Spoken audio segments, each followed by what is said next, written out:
இந்த கடந்த காலங்கள்ல இந்த மாவட்டம் இப்ப தருமபுரி மாவட்டத்தில் அதிகமான டிப்ஸ் வேலைகள் டிப்ஸ் மூலமாக நடைபெற்றுக் கொண்டிருக்கிறது.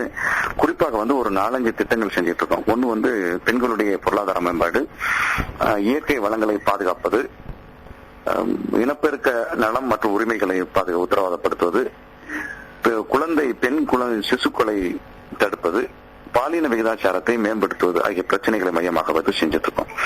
இதுல நிறைய எங்களுக்கு என்ன ஒரு சேலஞ்சஸ் அப்படின்னு பாத்தீங்க அப்படின்னாக்க, இந்த மாவட்டம் ரொம்ப வறட்சியான மாவட்டம் ஆகையினாலே பாத்தீங்கன்னாக்கா நார்மலா 30% குடிபெயர்வு நிறைய இருக்கு, மைக்ரேஷன் நிறைய இருக்கு. அப்ப மைக்ரேஷன் ஒரு become major issue of district அந்த மாதிரி இருக்கு. ரெண்டாவது இந்த மைக்ரேஷன்னால பாத்தீங்கன்னாக்கா நிறைய other diseases been affected with மக்கள்கிட்ட. அதுல பாத்தீங்கன்னா HIV AIDS இங்க நிறைய இருக்கு.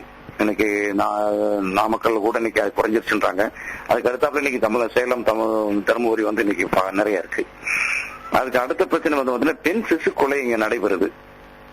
அதனால பாலின விகிதாச்சாரம் தொடர்ந்து குறைஞ்சுக்கிட்டே வருது. 1000 குழந்தைகளுக்கு 877 குழந்தைகள் தான் 0-6 ரேஷியோல இருக்கு.